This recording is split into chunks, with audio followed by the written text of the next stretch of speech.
good now. Well, it seems like that's up to me, Tricky, not you.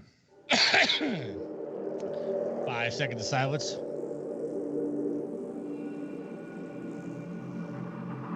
In 5, 4, 3, 2, 1.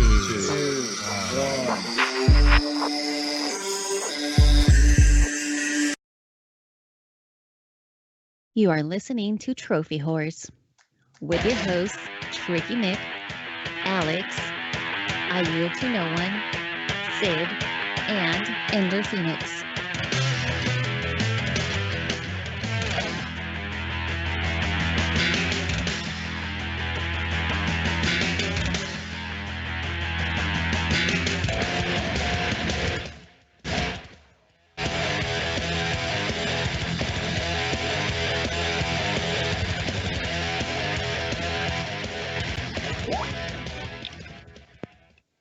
Hello, everybody, and welcome to Trophy Horse. This is episode 634. I'm your host, Tricky Nick. Alongside with me, the man, the myth, the legend, and he's the guy saying this show is probably going to be late. It's Alex.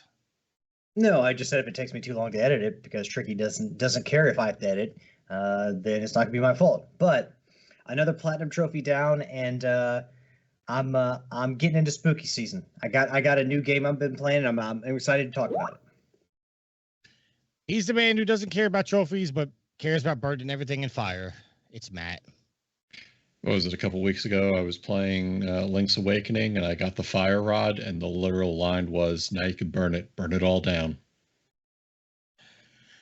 And he's the man who, well, it's a guest. And I just screwed up his intro because I was going to do a Dale Earnhardt reference, but that didn't really work out. Jeremy, how you doing? I'm doing all right, man. I'm also getting into the spooky spirit. Just went and saw Terrifier 3 with the wife. Had dinner. Shaping up to be a good night. So I'm going to jump in here because I literally just watched Terrifier 1 today. First time seeing it. Okay, can I pause 1 second? Is Terrifier the clown that kind of looks like he has like a plastic face? It's Art the Clown. It's white and black paint. Yes, because I've been seeing a meme. It's Art the Clown. Yes, he's dressed in white and black, And which he's got like which a I little assume is black meant to top accentuate. hat. It's meant to accentuate the blood in those movies. Okay, the only reason I asked is because there's been like a clown meme that's been popping up where it's like he's got a real scary face and then he just turns to the camera and smiles. And I didn't know who the hell that was. I thought that was like a take on Pennywise, but I guess I was wrong. Sorry, Matt. Terrifier 1. I thoroughly enjoyed it. So now I'm excited to watch Terrifier 2. And, you know, I probably won't go to a theater to see it. But, Jeremy, was it worth going to the theater for? I was genuinely surprised how many small children were there. It's a Christmas movie, after all. Right. I do have to say, I hope you ate dinner before you went to see Terrifier there, Jeremy. I definitely ate dinner after the fact because I had a terrible feeling. And yeah, my suspicions were correct because, yeah, the second one, I know you said you've seen just the first one. The second one is, it amps it up just a little bit more. And then you get to the third one and it's just somehow even tops that one. So, yeah, use your imagination. It's rough, but I don't know. After the first one and the hacksaw, I was kind of like, all right, what else? Spoilers! All I'm going to say is just wait. you definitely got to watch the other two. You can confirm this. Did they pass out barf bags? That was a thing that they did. I know during the premiere. Yes, I actually have a picture I could send everybody that they hung outside the movie theater. I'll have to try to read it here directly when I pull it up on my camera. What it said, but I was surprised. It said, due to the violent nature and gore in Terrifier 3, ID is required to purchase ticket. You have to be 17 with valid ID to watch. And if you aren't, you had to have a chaperone stay with you the entirety of the movie. Yeah, a friend of mine went to see it, and he talked about how much he enjoyed it. Basically, you know, how it amps up everything, and just really how they get more into story, whereas previously they weren't a lot into storytelling, whereas he kind of does a better job with that in the newest movie. But he did say that there was barf bags, and I was just kind of curious if that was something he made up just for effect. No, that's, to my knowledge, that's all true. I'm also talking about somebody who... What? I said, why have I never heard about this movie? See, so that's my thing, is I didn't really hear about it until recently. Maybe I saw, when I went to Spirit Halloween last year, the Art the Clown animatronic, but I never really cared to look into it further. And then this year, hearing all the hoopla about the third one coming out, and that people walked out, and again, those articles may have been a little misleading. I said, as a horror enthusiast, I think it's sad that I haven't really actually sat down to watch them. So I really made an effort. I threw it on today. I just watched it, and man, like you said, first one, not very much on the story, and the acting was as expected in a first of the series. So I'll be interested to see how that moves on in 2 and 3. They definitely try to incorporate more of a story in the second one, and then obviously more in the third one. Then too, they do the same, and it's over the top. It's ridiculous. But I mean, if you're a horror fan, like you say you are, and like I am, I mean, you'll love it, man. This movie came out 8 years ago and only got a 5.6 out of 10. Listen, it's a down-to-earth horror movie. And I wouldn't even know, hard to say horror, more like slasher movie. But for sure. It definitely leans into the horror near the end of the first movie because of things that happen. And then, like I said, I'll watch 2 here in the next week or so. 'Tis the season. And then, I'll probably hit the 3 when it comes on to direct-to-video. Wow. All right. So I guess this is a perfect time to do our audio before I turn the show over to Matt. So, Matt and Alex, do you have your pen and paper ready? Yeah. I hope something you did. You picked something in the spirit of the season, Tricky. I give no clues. But Alex, this time when I asked you to reveal put your answer up, do not show it to the camera until I tell you to flip it. I do what I want. Don't tell me how to live my life. Jeremy, are you ready? Because you're going to answer first after everybody's answered, just because you don't have your camera on. Okay? Yep. All right, here we go.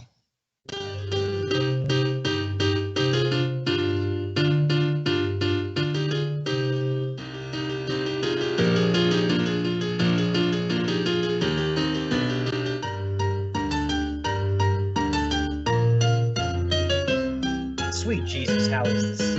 You were going to stump us on this?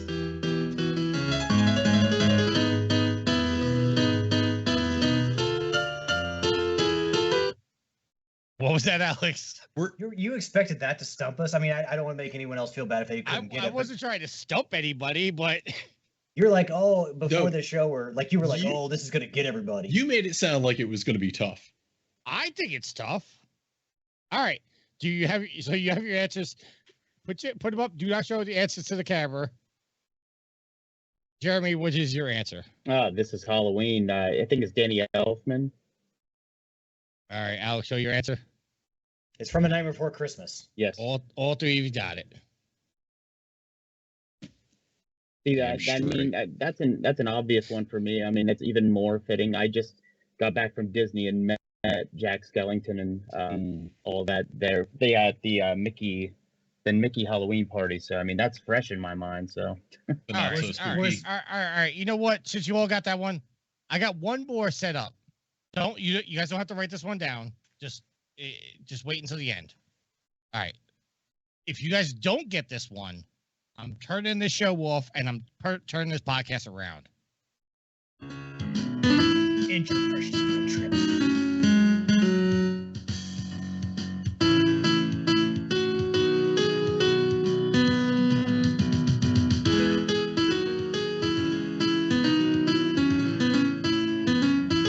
Oh, I know this. yep.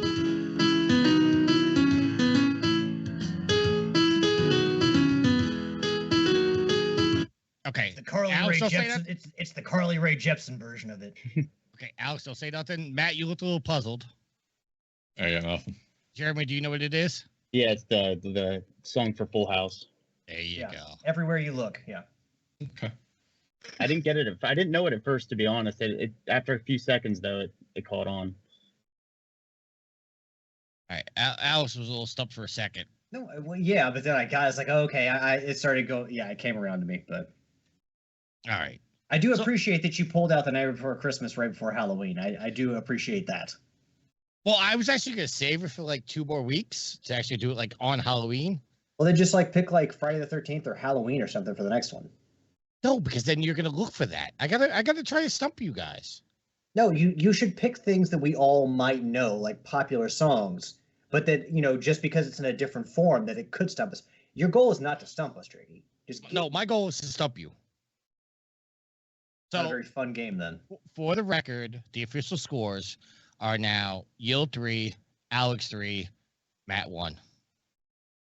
Wow, Jeremy can't even be official, huh? Well, Jeremy's got 1 too, but I wasn't trying to make Matt feel bad for being tied with Jeremy. Hey, man, He's only been Jeremy, on the show once. you got 100% effect rate, so you're good. I do what I can. Yeah. So there you go. Matt, the show is now yours, sir. All right. Well, don't go anywhere, Tricky, because you have to give me your updated trophy counts. That would help if I had the agenda up, right? Oh man, you're really pulling 2 it out weeks in a these row. days. Yeah, Well, no, because I have a couple tab Terrifier. I am 958 total trophies of 33,804 with 976 plats. I didn't earn 1 trophy all week. Hey, we have something in common. Alex? I am level 510, total trophy count of 10,155, and as I alluded to earlier, another platinum, 179 platinums in 178 games. Sweet. Guild is level 518 with 10,581 trophies with 196 platinums. I am stagnated at level 220, 1,318 trophies, 0 platinums. I thought I'd have something else to report out. What the heck was my latest one? No. I'll go. Sid is level 120 with 340 trophies and 4 platinums. And Jeremy, sir, do you have your trophies up? Yeah. 405, trophy count of 6362, platinum count of 53. Nice. Okay. And with that, I forgot to do something before I turn the show to you. So, Jeremy, obviously you're listening to the show. I tried to ask our guests like the first time they come on the show. How did you find the show, and what do you enjoy about the show? Well, I would say I've probably been listening for, probably about 6 years now, something like that. I used to be hardcore into trophy hunting. I am not so much anymore. I'm more on the PC side lately. But I was at work. I used to weld at work, and I would just pop earbuds in, and I was always trying to find a podcast to pass the time. And this was one I stumbled upon, and it's been a weekly listen ever since. You weren't here for the Donnie days, were you? No. Yeah, good man. Good man. Dang, has Donnie been gone that long? I mean, I guess what, like 2017 or 2016 was when he. I think it's 2016 when he actually left the show. Shortly after 200 is when he left. Because I remember it was in between. I was living with my dad and stepmom while my house was being built. So I remember like going on walks down the road at my dad's house, like listening to the show. And I think that's when, Donnie left soon after that, or was around that time. So going on like actually 8 years ago. So, Jeremy, I'm glad you didn't get the Donnie days. There was plenty of entertainment value in the Donnie days. Will wants to know, Jeremy, what are you wearing? What am I wearing? That's what Will wants to know in the chat. And make it sound sexy. Hilariously enough, I am wearing an Austin 316 t-shirt. can I get a hell yeah? Oh yeah. What? Exactly. All right. So with that as our guest, you have the honor of telling us what you've been playing, Jeremy. You don't have to limit it to just this past week. Regale us with anything and everything you find interesting.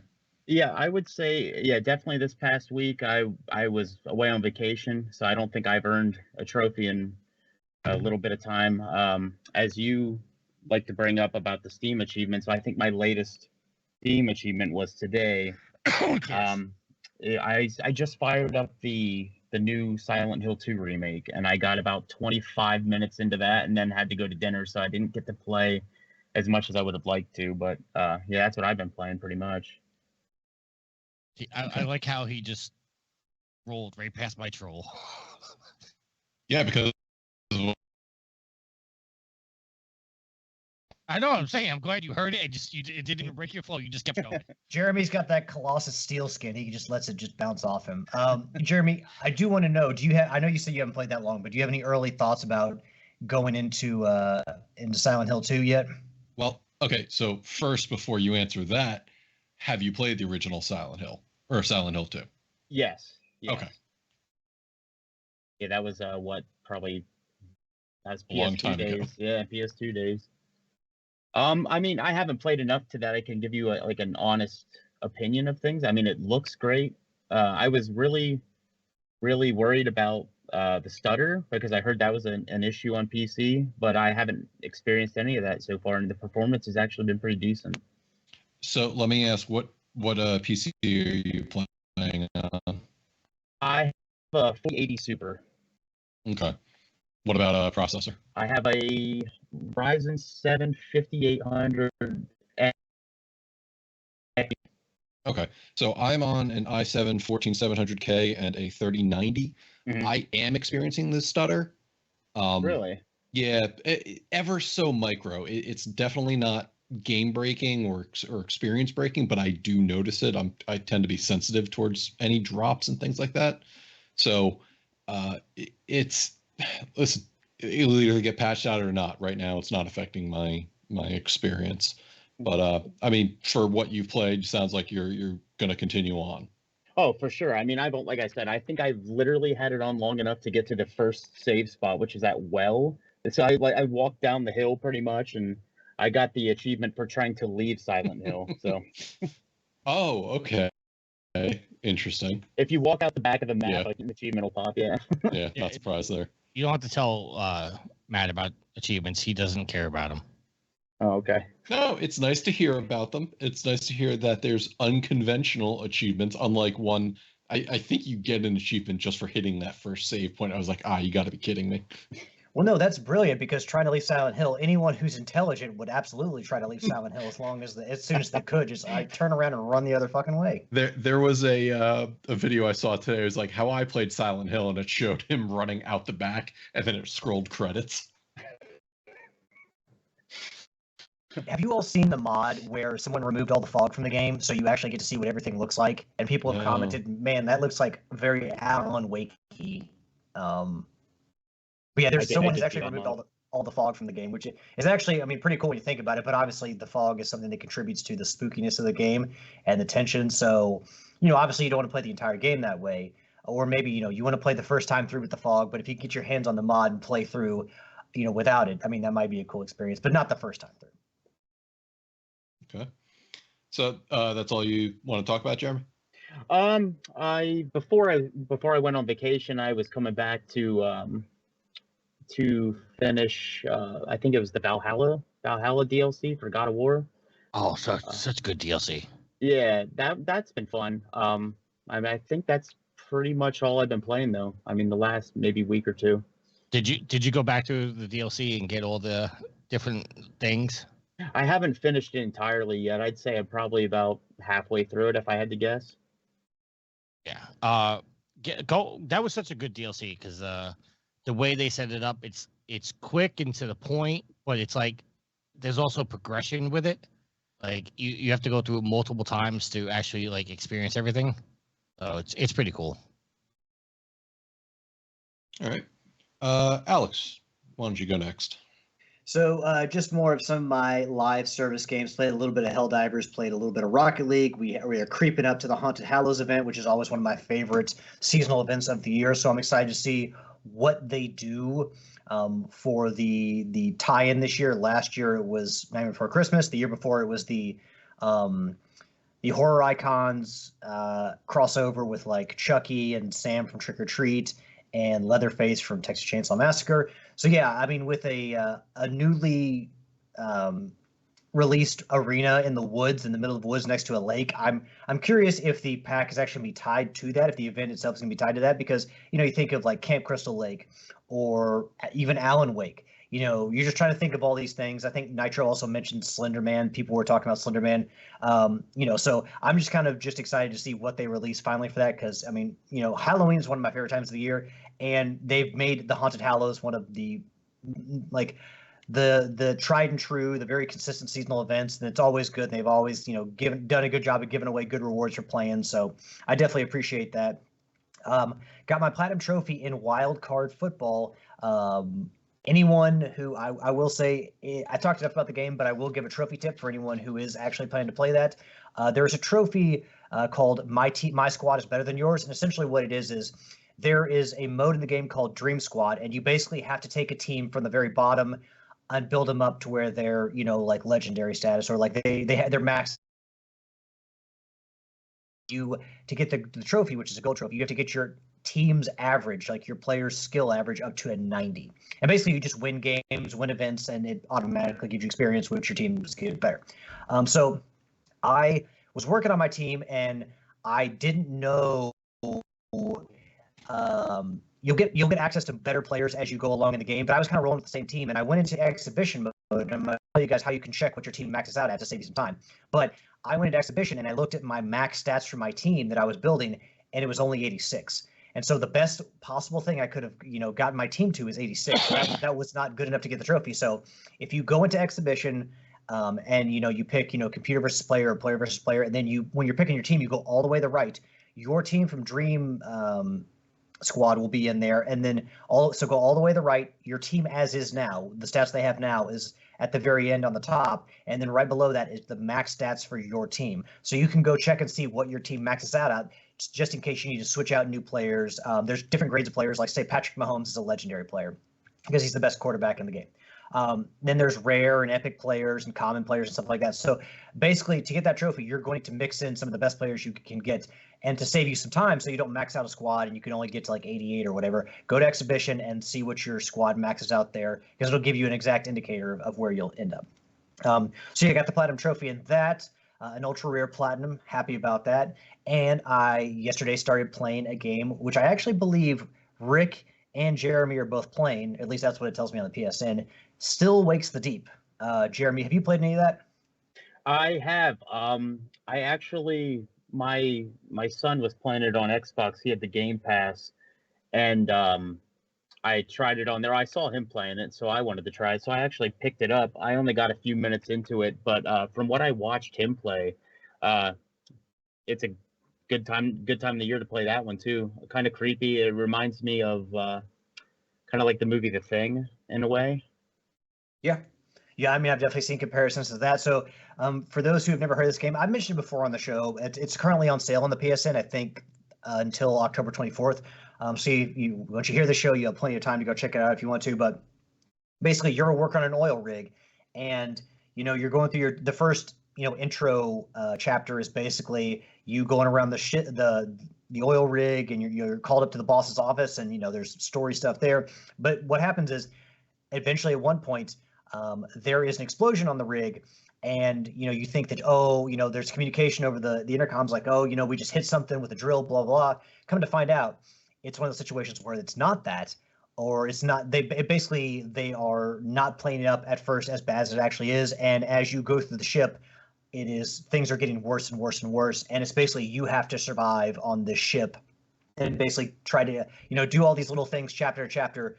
Going to different parts of the ship, and just basically trying to survive. I don't want to give anything away the story, but basically it's like you're stuck on an oil rig that is falling apart, and there are, like Jeremy said, that thing kind of gives you a hint of stuff you might be facing, but there are creatures, there are monsters, and basically you just have to survive. First person kind of, it's not really combat. You kind of just run away or try to hide, But yeah, it's just basically you trying to make your way through the oil rig and survive.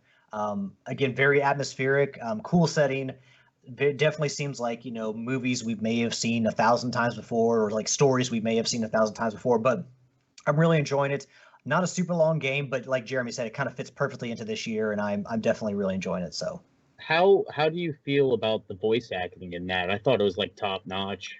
No, for a game from a developer I had never really heard of, it was definitely surprising. Like, one of the trophies is you actually had to play through the game in Gaelic, and it's which is surprising because I mean, so when you play through in Gaelic, the text is the closed captions is in Gaelic, but the voice work is still in English, so you can still understand what's going on. But no, I mean, I thought the as far as like what people looked like, the mocap and everything, it all looked really good. So Okay. I am probably going to unplug my video camera here because my audio is kind of stammering here. I might be dropping out with audio, so I'm gonna. It's been fine the entire time you were talking. Yeah, but my recording, like, what are you currently at now for time? 25, 30, 53. Yep. No, I'm way behind. So I'm like a minute behind. So yeah, we're unplugging this. All right. Okay. There goes He Alex. does that. Tricky. Yeah, that really sucks. Because my audio's dropped out in a number of places. God damn it. Yeah, I'm sorry guys. I'm probably not using this video camera anymore. It's just killing my audio. Gotcha. What have I been playing? Division 2. They started doing the throwback events, which is basically they're getting ready to launch Seasons 2.0, which is going to bring a number of changes to the game. Oh, my dog just showed up. Everybody say hi to Bo. I don't know if you can see Bo. Can you see Bo on Twitch? No, you can't. You can see a lump on Twitch. A lump. He is a lump. Yeah. They're every 2 days they're doing the climax mission from all the previous seasons with a guaranteed exotic drop from that season. So that's pretty cool. They're also doing an accelerated global events where normally the global events were a week long. Now these are only 4 days long. And they basically cover 2 of the climax missions. And on top of that, they've reduced the number of things you have to do. Like normally you would have to get like 100 headshots, but now because it's only 4 days, you only have to get 50. So it's guaranteed exotics. If you going back, I know Dex has been going back playing a couple of them. This, as we're speaking right now, they are the exotic you can get is the Memento, which is one of the best exotics in the game if you're a skilled player. I also know they're going to do the Ninja bike backpack later in the season, so that's been pretty cool.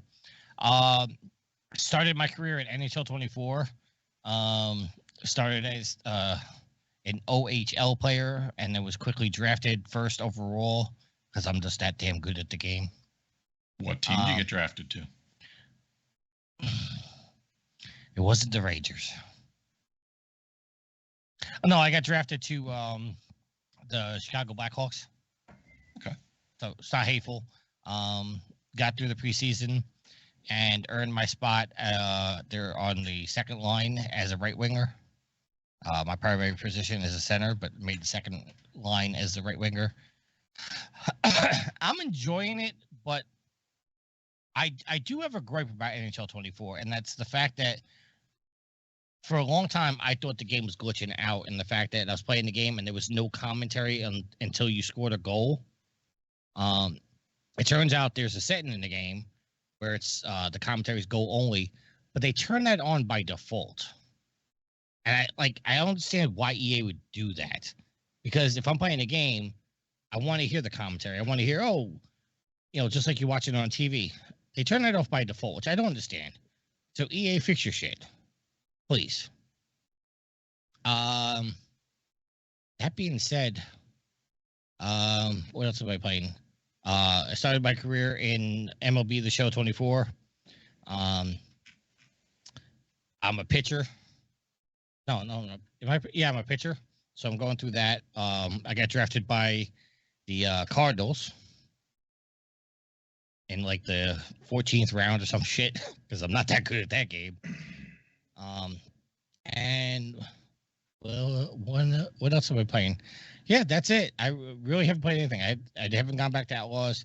I did try a couple times to get the last trophy in Astrobot, but got frustrated and gave up. I was going to ask you if you finished that because it took me. I finished that, but there was a time where I was sitting downstairs and I was getting like visibly pissed off in front of my wife over that, and I had to shut it off or like bad things were going to happen. So I shut it off, and I came back to it the next day, and I think it was like the third try. I knocked it out like nothing. So you just have to be in the right mindset, I think. Well, listen, okay, so you obviously got the platinum in. Yeah. So all I have left is the gold statue mission. Right. I've been doing it on stream because I've been advertising this. Come watch me rage. I get to the point of it's the last section where you have the X's get shot at you, you have the triangles get shot at you, you have the circles, and then the squares. Yep. Every time I get to the second one, which I think is the circles, or no, it's the triangles. Every single time I get to that part, I feel like I'm getting cheesed hit.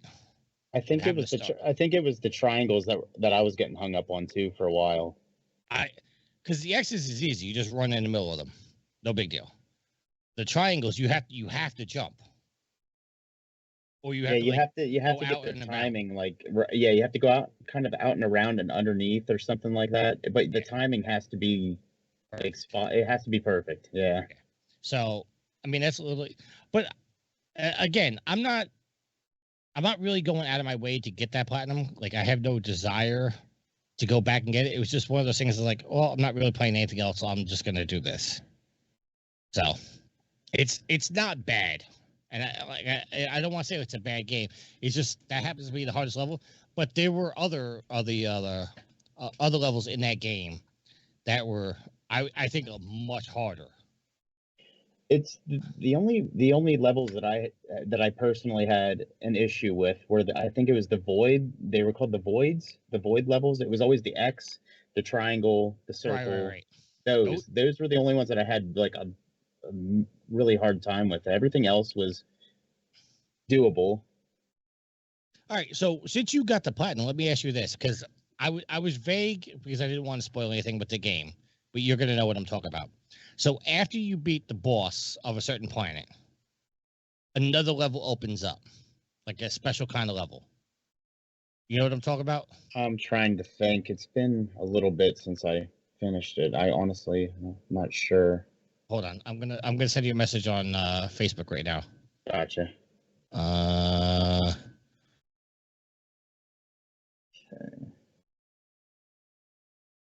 You know, okay. So those levels, you know what I'm talking about? Yep. Okay. I said on the show that if they did those style of Astrobot games, I think they would be highly successful. What do you think? Like, do you think that like those are high quality, that they can actually sell their own games if they did something like that? They were extremely well done. So I mean, I think they could sell off just those? Yeah, for sure. I mean, I would play it. Well, I would too, but you know, it's one of those things like I want to talk about, but I don't want to spoil that because I think that's an actually special part of Astrobot. So, I just think like if they go the Nintendo style and just sell like those type of games, but instead of Mario, it's Astrobot running around, I think they would sell incredibly well. I agree with you. Okay. Tricky heads up. Yes. I just stopped my audio because basically it cuts out large sections of when I was talking about what I've been playing. Do you mind? I'm sorry for the listeners who are listening live, but do you mind for the final edit throwing back to me so I can redo what I've been playing? Because there's no way I can cut that to make it make sense. I basically have to take out most of it. Well, Matt's running the show, so that's up to Matt. Matt's muted. Tricky, that's all you've been playing? That's all I've been playing. All right, and for our listeners, this may make sense, it may not make sense. Alex, what have you been playing this week? All right, Tricky, do you want to do a countdown with me? 5, 4, 3, 2, 1. All right, so for the live listeners, sorry you get to hear this twice, but for the sake of editing, this would make my life a ton easier just to redo this. So because of my audio dropping out, I definitely appreciate you all listening again. So first off, I've been playing some of my live service games, Helldivers, Rocket League, gearing up for the Haunted Hallows event because Halloween's one of my favorite times of the year. And the Haunted Hallows is always it's consistent. It's always one of my favorite seasonal events. So I'm excited to see what they do tie-ins with. I know obviously the new arena they introduced, the new playing field is in the middle of the woods next to a lake. So, I've seen Nitro talk about how possibly it could be something tied to Slenderman. There's also, Camp Crystal Lake is another idea that I'll throw out there. Alan Wake, even, because obviously that takes place around a big lake in the Pacific Northwest. So all these things could be, involved. But, last year they did the Night Before Christmas tie-in. The year before, it was the Icons of Horror. They've done Ghostbusters. They've done Batman. They've done Stranger Things. So, we'll just have to see. I'm excited to see what they pull out. I don't necessarily know if it's going to be something like Slenderman or Alan Wake, but something. It'll be good because usually they usually hit out of the park when it comes to Haunted Hallows. Also got my platinum trophy in Wild Card Football. I've talked a lot about that game, but just want a final tip on a gold trophy called My Squad is Better Than Yours. Essentially, you have to, in the Dream Squad section of the menu, you basically have to take an NFL team from the bottom to the top. Basically, you have to build your players from like an overall squad score of like 50 all the way up to 90. So basically, an easy way you can see, like check in and see what you're going to max out at. So you basically don't play, hours and hours with a team only to have it max out at 86, which I almost did. If you go to exhibition and then you pick computer versus player, player versus player, whatever, and scroll all the way to the right when you get to team selection, your team as it currently is in Dream Squad with the attributes that they have will be on the top. Down on the bottom beneath that is what your team maxes out as. So like I said, I was rolling with the team, building them up, and I found out that I was only going to max out an 86. So I went in, and as you go in and complete challenges in Dream Squad, you get access to better players because players are tiered differently. There's legendary players, epic players, rare. So you definitely want to put in the best players you possibly can. So one way you can check it where you're going to end up at is in exhibition mode, and that could save you a lot of time if you're rolling with a squad and they're just not necessarily going to get that peak at 90. And then last but not least, I'm getting into the spooky season, as I said, started playing a game called Still Wakes the Deep, which I know Jeremy has played a little bit of, and also I think Rick has played some. I think we were talking before, again, this is, a redo here. We previously talked about this, but you were saying that your son was playing Still Wakes the Deep, and that kind of inspired you, Jeremy? Yeah, I saw him playing it. He had it on the Xbox Game Pass subscription, so I figured I would wait for a sale. And it only came down a few bucks here recently, so I picked it up. I figured I'd eventually get to it, but yeah, it looks, like I said, it reminded me of the movie The Thing. Kind of gets off that vibe, and it's perfect for the month of October. I mean, I'll always play a horror or a game along those lines, but I mean, now's the perfect time to do it. So yeah, it's currently 33% off on sale until the 24th this month. So again, if you hit the podcast, you want to go check it out. It is currently on sale if you want to save a little money. But the game basically is you're stuck on an oil rig, you're working on an oil rig out in the middle of the sea, and you're the intro level is just you're going about a day. You got to go meet with your boss and everything, and you have a fight with him. But then towards the end of the intro chapter, the shit hits the fan and there's a giant explosion. And at first, everything's being downplayed, like, oh, we just hit something with a drill, everything's fine. And as you go through the ship, because it's one of those situations where you're kind of locked out of areas of the ship, you have to follow this linear path, and you go to different areas of the ship, chapter through chapter, kind of like a Dead Space kind of thing. But basically, as you go through the story, you find out things are much worse off than you originally thought. And again, Jeremy hinted there with the thing that there are creatures and monsters that you will have to try to avoid. Not really combat, more you just running away, hiding, trying to escape. So, I mean, it's one of those games where you that's what makes, your heart pump when playing a survival horror game. That's what makes you feel the tension is a lot of times is you are helpless and you just have to run. Because obviously if you have like a giant shotgun or something, you can take out the enemies. Not as scary. So definitely plays on your fear there. But yeah, stuck on an oil rig and you essentially just have to survive chapter through chapter, trying to, take on problems as they come along. Oh, like, hey, the comms aren't working. You got to get to the or it's like one point you're trying to get to lifeboats, but then the lifeboats like basically are all busted and they fall in the sea. Okay, then we got to get to the helipad. Oh shit. Something happens to the helicopter. Okay, then we got to get down to engineering to work on the generators because they're about to go out. And if they go out, we're fucked because we can't call for help. So just send you to different areas of the rig and you having to survive, essentially. Definitely shorter game, but very impressive in the realm of like the voice work and the mocap. It looks really good. and for a studio that I had never heard of. I was really impressed with their work so far. One trophy tip: you have to play through the game in Gaelic in order to get a trophy. Now, the text is in Gaelic, but the voice work is still in English, so you'll still know what's going on. You can still understand. I mean, the primary players, everyone in the rig has a thick accent, so it's kind of hard to understand anyway. But you still can know what's going on because the voice work will be in English. Just everyone will have accents, and you just kind of have to get used to it. But only the text is in Gaelic. So yeah, I'm impressed so far. And you know, for someone who I was looking for a scary game to play during October, kind of ran out of things. Still Wakes the Deep is one that I've really been kind of sitting on for a bit. But yeah, I'm enjoying my time so far in it. So just plowing right along. All right. That all you got this week, Alex? Yes, sir. All right. And I've been doing a ton this week, actually. So I beat the next dungeon in Legend of Zelda Echoes of Wisdom. It, again, making for fun, exciting gameplay when I got the water block echo, and my wife looked at me horrified when I put up a water block echo, grabbed a monster with my grab ability, and moved him into the water block and drowned him. So the game gives you a couple different things you can do with the powers, but it's definitely a little bit easier of a Zelda game, but it's still fun.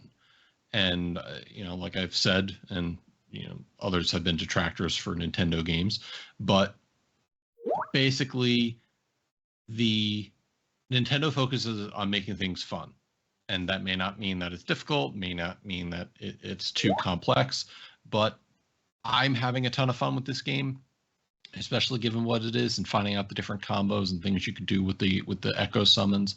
So definitely give that a try. And weird enough,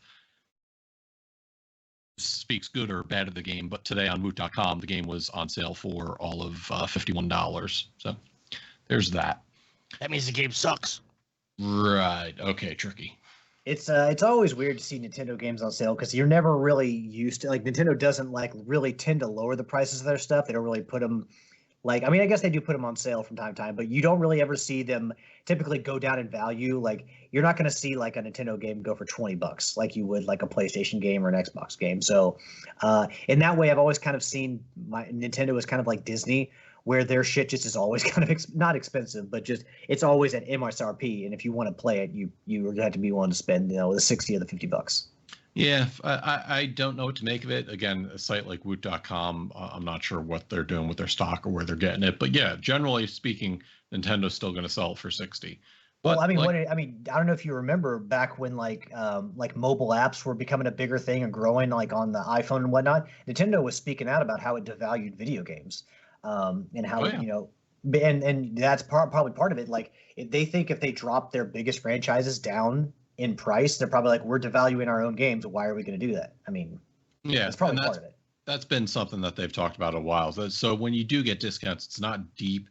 And the fact is, it's $50 for a physical copy, which is pretty decent, all things considered. Yeah, you can use their voucher system and get the game for $50, but then it's digital, and we know how some people feel about that.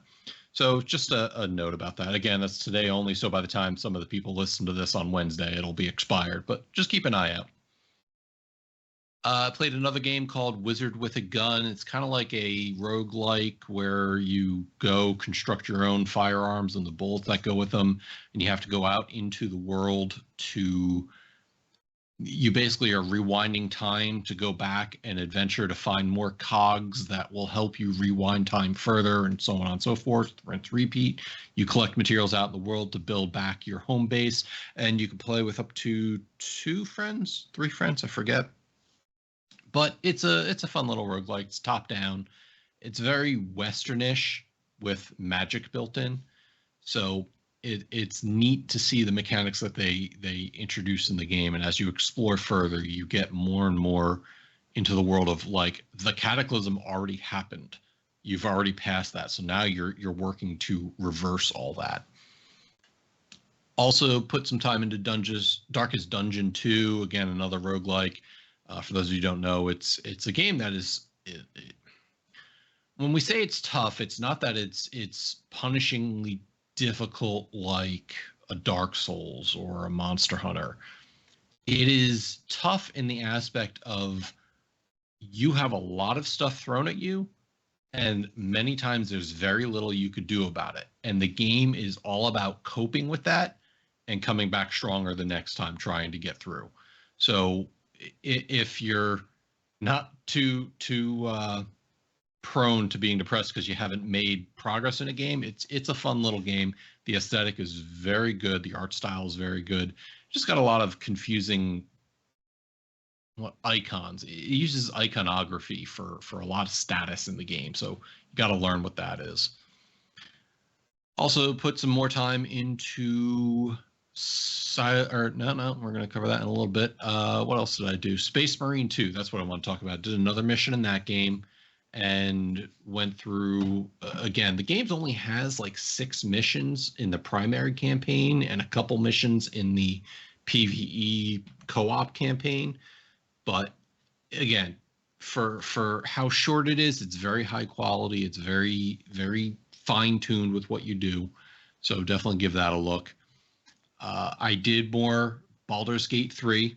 And yes, my Dark Urge has submitted to his tendencies once again, where I was in a camp and found a paralyzed tiefling who told me to go away, but it was a secluded room, and therefore I was able to act out on those dark urges, and that tiefling is no longer of this plane. So the game continues to impress with the way it gives you options and provides additional things you could do that give the game so much replay value. And I definitely urge anybody who has played it, even if you think you're done, I mean, I guess you pretty much already know, just go back, give it another try, and see if there's anything else of interest. And then finally, the thing I want to talk about the most is Silent Hill 2. Like Jeremy, I put time into this. I did play the original back in the day, and I only played it once. And I think you'd tell me about this if you agree, Jeremy. But back in the day, I really didn't get all the concepts and the things that were happening in the game. I definitely didn't. I mean, I'm trying to think how old when that came out. So I mean, there's definitely some stuff that I didn't fully understand. So I'm excited to go through this time and get all the different endings and pick up on everything for sure. Yeah, and this, again, for those who haven't played it, it's a game that has multiple endings, and a lot of the endings that occur there's things you do in the game, and it doesn't necessarily tell you that changes the direction of what you're doing. And historically, Silent Hill games have had a good ending, a bad negative ending, a good positive ending, and then a silly, goofy, spooky ending. And this remake is very much the same. So I'm actually playing the game, and my wife is sitting off to the side of me asking me questions, and I'm trying to do my best to remember what certain story beats were, because again, the game kind of was very nebulous about the way some of the things were covered. And I don't see very much changing in the way that this one is doing it, but they have changed up some parts of the game, and I'm not going to spoil anything here. Just know that certain encounters are a little different than what you might have experienced in the original. That said, I don't remember, and Jared, maybe you can remember, I don't think there was a dodge button in the first one. I don't believe so. Okay, because this one does have a dodge mechanic, and that kind of, I don't want to say it trivializes combat, but it definitely makes combat more manageable. And that being said, some of the enemies behave a little differently. So just be aware of that. Other than that, the over-the-shoulder camera definitely makes things a little more hectic in the aspect of which way are you supposed to look at what time. There is a quick turn button, so just be aware of that. I found that out recently and realized how many points I could have used that on.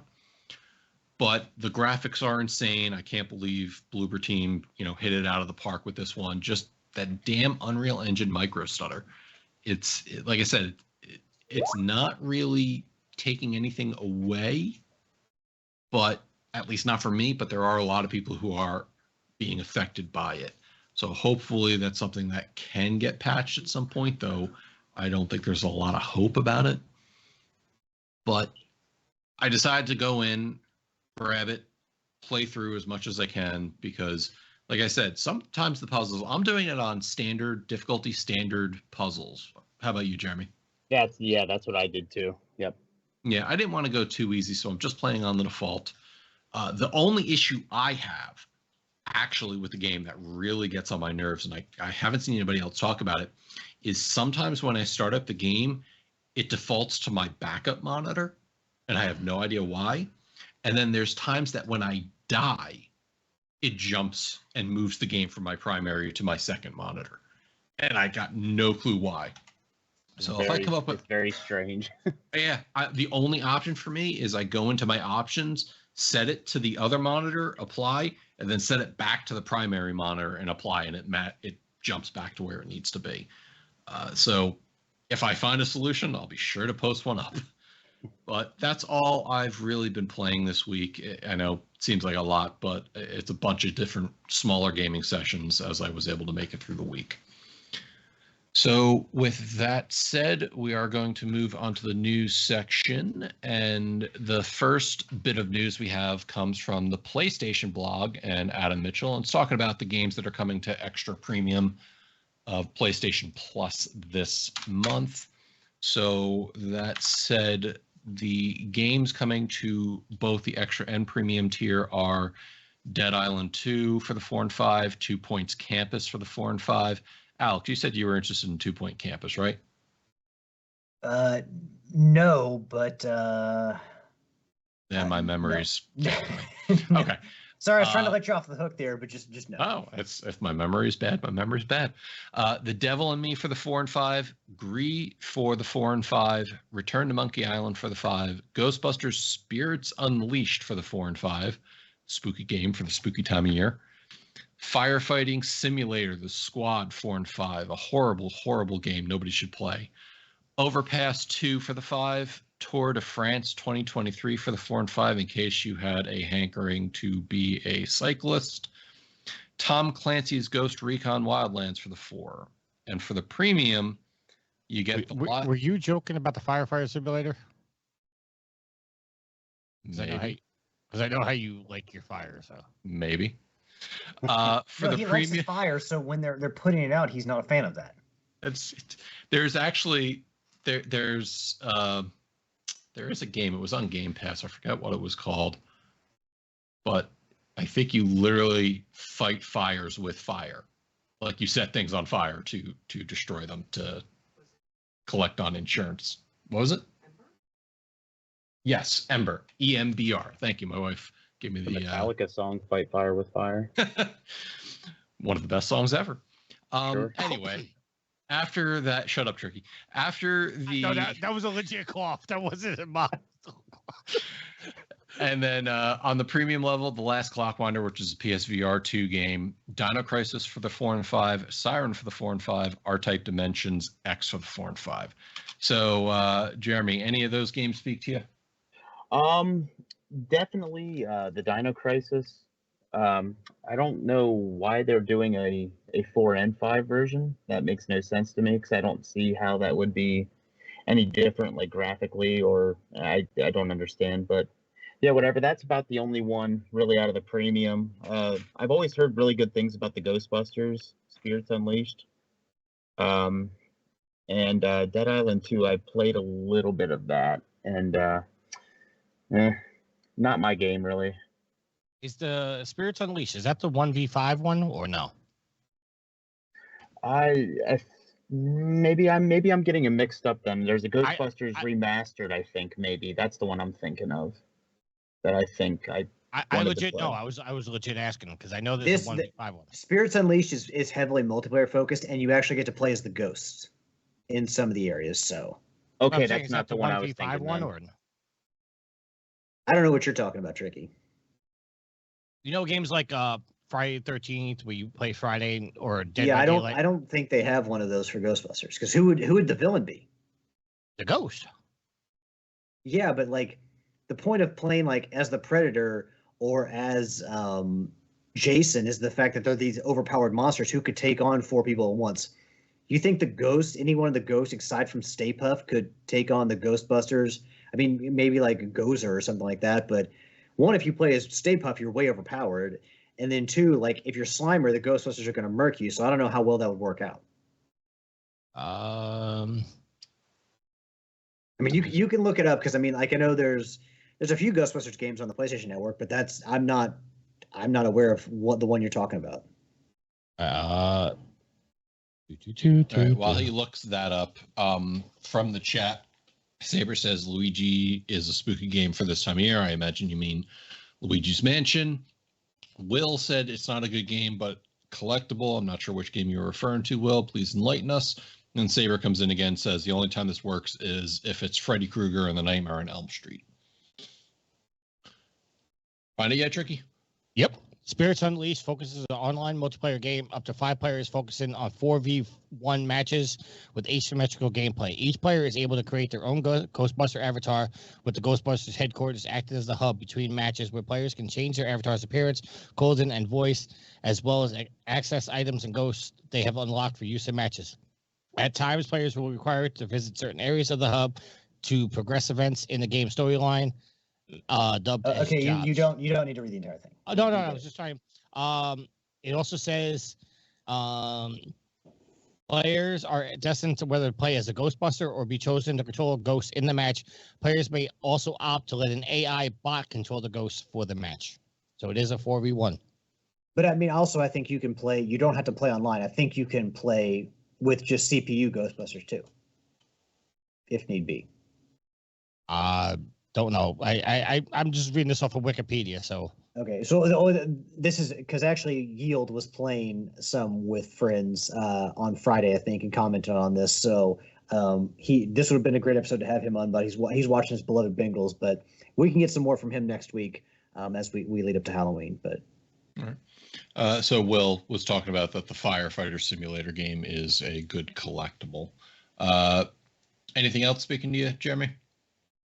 Like I said, I think Dino Crisis. I remember playing that as a kid. I can't remember if I think that was on the original. That was on the one, yeah.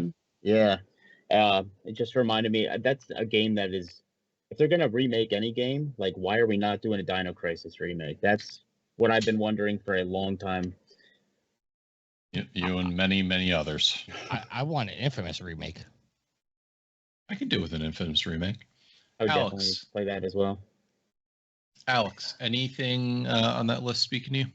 First, as a general comment, I think we all know how all the different streaming services like have a section like Hulu, Netflix, Peacock. They have a different section for all the Halloween movies to watch this month, and while everyone's in the spirit.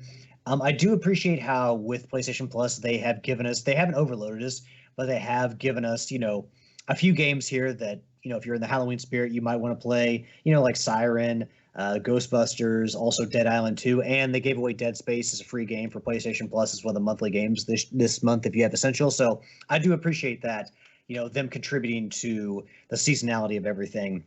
And really, if you're a company, it's only smart to take advantage of that because people are in the mood. So if they're in the mood, just feed them. Me personally, Ghostbusters, I'll probably download that and play it. Again, I'm going to look more into it, but if I can just play solo and have like all computers with me to get the trophies, then I'll probably play that. Although, like I said, I know Yield was playing. I think he's playing with Homer. So there's a group within the community who is playing it. So, maybe I can join them and earn trophies that way. But anything Ghostbusters, aside from maybe Sanctum of Slime, I'm usually down to play. Ashley had talked about how she wanted to play Return to Monkey Island. I'm also a fan of the Monkey Island adventure game, so I might give that a try. But yeah, of what's here, that's probably about it. I think it was Saber who also mentioned Luigi's Mansion. I do have Luigi's Mansion 2, the HD version that came out on the Switch earlier this year. Have not played it, so I might need to take a little break from trophies to go play that on my Switch as well. But yeah, that's of the list. That's what I think I'm most interested in. You know, you talk about the streaming services and getting special sections for all the Halloween and spooky stuff. I have a personal gripe with Disney Plus and Hulu. Uh-oh. In that, Not Huluween. well, no, not Halloween, but that they have The Simpsons and a section for all of the Halloween specials. But when you play them, it does not play them in order. You literally start it, and once that episode ends, it goes to the next episode in the season that Halloween special occurred. It does not jump from Halloween special to Halloween special. Fix your shit. That sounds like a first world problem for you there, Matt. Shut up, Tricky. Well, it is, but I can also appreciate what he's saying. You know? I can too, but it's I just like giving Matt some shit sometimes. That's fine. That's But fine. by the way, Matt has no problem giving it right back. As far as like TV Halloween specials go, I think Treehouse of Horror may be the best. Agreed. And I'd rather just let it go through and play. But I guess that's expecting a little too much. Tricky, anything on that list that speaks out to you? The Devil in Me. I'm always interested in those games. I just don't ever find time to play them. I think that's what the third or the fourth in the anthology. Yeah, for those who don't know, it's Supermassive's Dark Pictures anthology. So think Man of Medan. I can't think of any of the others. House the of Ashes. Ashes. House of Ashes. Yeah, that's one of them. So that's the one we're talking about. Was Little Hope one of them, or was that it? Yes. Was Little one Hope of is these? one of them, yeah. Okay. So this is either the third or the fourth one. I own all the 4 versions so far. I got free upgrades to the 5 version, so I'll play those when I get them. So I don't know if I own this one or not, or 5 version, I mean. So I'm interested in that, but like I said, it takes me. It's very. I want to play them, but I never find the time to, because those are very much like you got to be into it. You got to like all the story driven. And a lot of times when I'm playing video games now, I'm being distracted by, either Facebook or Twitch or whatever the case may be. So I lose out on things. But one thing I do like about those games is they do have like a streamer mode to it. So your Twitch chat can influence your choices. So I like that. I like that integration, especially when games have it. It gives more engagement. Right. I own Wildlands, but that is a fantastic game if you guys like it. Wildlands, I think, was the first one, right? The Breakpoint was the second one. Yes. I dropped off of Con a while ago. I'm a big fan of the Tom Clancy games, except for Rainbow Six, because that's first person. I can't do first person. Dead Island 2, that's also the one that like was in development hell for the longest time, right? Yes. Where it had the trailer that came out, and then the guy game running down. disappeared. Yeah, the guy running down the pier or whatever it was. It disappeared for like 10 years. Return to Monkey Island. I've heard good things. Never played any of those games, so I might be interested in that one. But they are very clever. Like they're very cleverly written, but it's just the puzzle solving is not like the kind of games we've typically played. Like it's very outside the box thinking. Like it's kind of like those things where you go through every permutation in your mind, and then it's like the answer is far more simple than you would think. But it's more the writing, I think, in the characters in Monkey Island that make it so special. Less the gameplay. The gameplay in the puzzle solving is, I'm not saying it's not fun, but you're playing for the writing essentially, because Tim Schafer was one of the people originally involved in those, and we all know what kind of charm he brings to a video game. So I think the only Monkey Island game I played, I think, was the Telltale one. So my opinion of the game might be skewed, and I know I'm about to get some hate when I say this, but I could care less about Dino Crisis. Everybody's hyped about it, and I'm happy for them, but I could care less about it. Well, the good news is I feel that way for most of the games on this list. None of them are going to get me to reach up to any of the PlayStation Plus, much less the heightened level. So that is your list of games for the PlayStation Plus this year. I do have a question for you. A little behind the scenes, you've talked about wanting to play Rocket League with the guys. Do you need Plus to play Rocket League with the guys? Or are you playing it on the PCs and does it affect you? I would probably play it on the PC and it therefore wouldn't affect me. 10-4.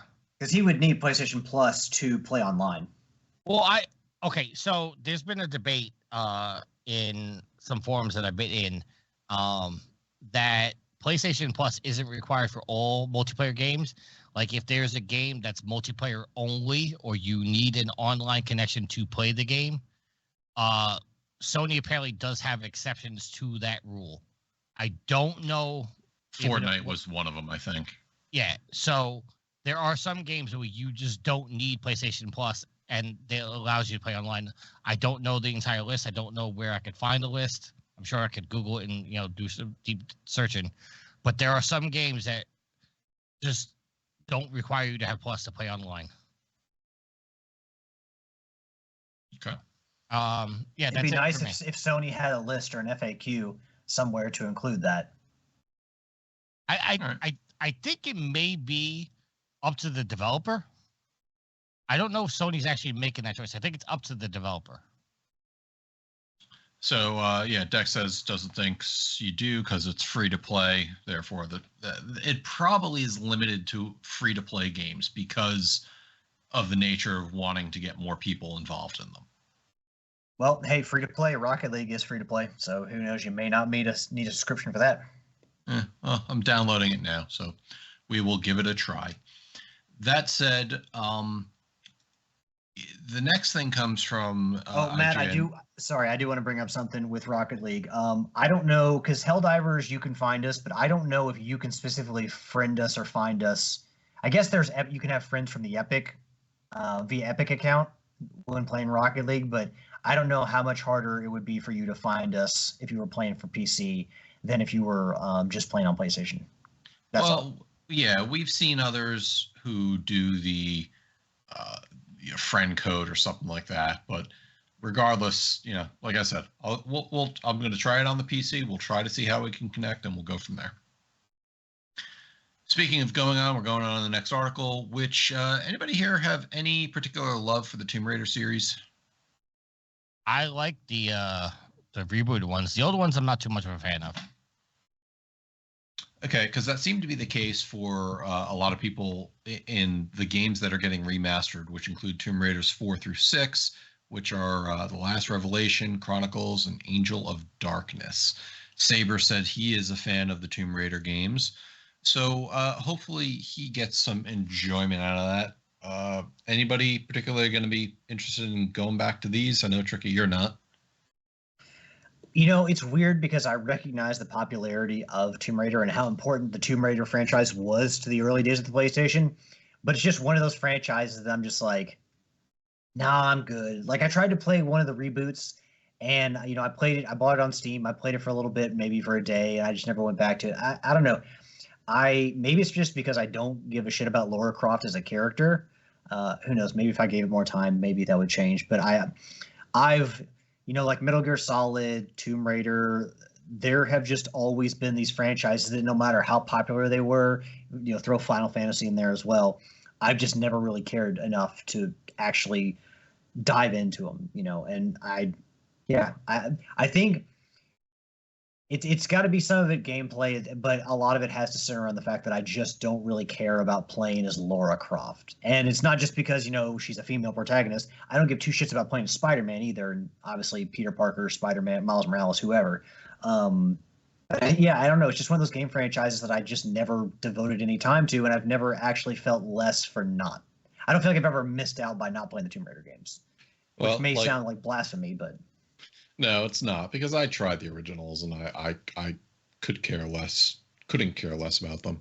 But Will does talk about Tomb Raider, the original Horny Boy game, which many of us remember the nude code fiasco. Jeremy, you ever try to type that nude code in there for Lara Croft? I have not. I do remember trying those games as a kid, and just the I think it's Saber in the chat mentions the tank controls. That was just gross. I couldn't get the jumping off properly. Right. The latest 3 that came out, Rise, Shadow, and I think it was just Tomb Raider. Those weren't terrible games, but I have no desire to really go back and play the old ones. I don't know what it is, but like I much more enjoyed Uncharted than I did Tomb Raider, and I tried both the old Tomb Raiders and the new Tomb Raiders, and just something was not clicking for me. Saber says that they're currently on sale. He just bought them for the place on the PlayStation Network. And Tricky, you already said that you're not, you have no affinity for them, so you're not getting them, right? No. Okay. All right, moving on. Sony somebody had a large oversight at Sony where they released Hotline Miami 2 on the PlayStation for Australia. But Oops. the game was technically banned because it was refused classification. Coming from IGN and Ryan Dinsdale doing the research, Sony had to send an email out to Australian gamers talking about the removal of Hotline Miami 2 from the PlayStation storefront. And it wasn't supposed to be on there, and it was denied a rating for a whole year.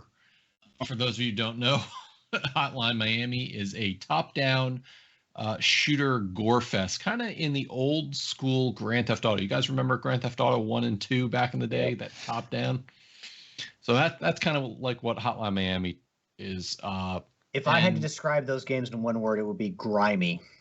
Yeah, they are kind of that mindset. You know what I think of when I think of them? Postal. Not getting anybody's blood boiling? No. Certainly it was a series. It was a weird series. But basically they had to remove it, and again, it was put up on the PlayStation Plus for a little bit, and so this is pulled from sale, pulled from PlayStation Plus, and is no longer available. So sorry, Aussies. Guess you'll have to VPN if you want to try to get that game back. Anybody have any particular comments on this one? Because I think it's fairly clear cut. Dex is in the chat saying this is ridiculous because he's actually the one to let me in on it. I mean, I'm shocked they released it was there because the Hotline Miami and Hotline Miami 2 are games I've considered playing in the past. I actually was looking at them last year for the Trophy Rarity event because they were on the PlayStation Plus catalog and they were free. So it's like, these seem to be popular games, or at least seem to have at least a cult following. So maybe I'll give them a try. Never did, but the mere fact that they sat on there for that long in a market where they weren't rated is pretty. I mean, that's a little bit more than an oversight. That's negligent. I mean, I don't know who actually caught this, but it's kind of crazy they sat there for so long.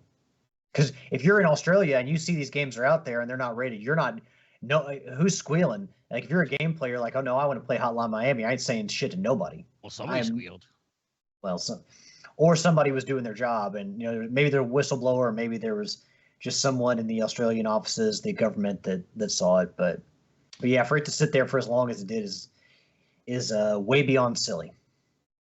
Yeah, as Dex says in the chat, Australia does have an R18 classification, but it still can't get rated. That means they think it's above and beyond an R18. It's like our NC-17 or adult only for movies and video games, respectively. Well, one thing you got to remember about that too is the higher up you go, a lot of companies don't want to deal with those ratings because it restricts your sales, and it definitely hurts your sales because obviously, I mean, people can scoff at it, but a lot of companies go for a more mainstream audience and a lower rating because they then there's more people are open to buying it. Whereas if you get those harsher ratings, your audience dwindles significantly. We've seen it, absolutely, because they, look at all the Venom movies from Sony. It's being kept at PG-13 because they want more people to see it, and the movies suffer for it. That's why Deadpool has been so successful, because they've been true to the character and kept it as an R. Jeremy, any comment on this whole fiasco? Not real comment for me. I've never played Hotline Miami. It was on there for an entire year. That is, like you said, negligence. It's just crazy to me. Yeah, Dex says it was a parent who caught their kid playing it. Good job. Dang, parents. that kid's never gonna live that down at school. I don't think he's exactly going out telling people, "Hey, my parents got it kicked off the PlayStation Network." They'll know. They will know somehow, some way. Kids always know. It for an entire find out. That kid's gonna grow up to be a narc now because his parents are narcs. Yeah, because when we were initially talking about the story, I'm like, wait a minute, they just released that game. I've seen it on PlayStation Network now for a long time. So yeah, Yeah, well, it's Australia, and we know things are a little weird there when it comes to ratings, and I'm not trying to be sassy. It's Australia has very interesting restrictions on media. protective, super protective. Very, very protective. Some may say overly so. A couple of years ago, there was certain categories of porn that were getting banned, and stuff that you wouldn't think is very, out there. So just be considered.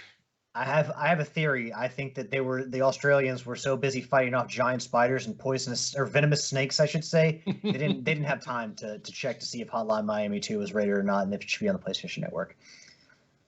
You'll have to let me know what you agree with, Dex. I'm not sure I spout a lot of shit. So next up, that awesome Metal Gear Solid Delta game that's coming out?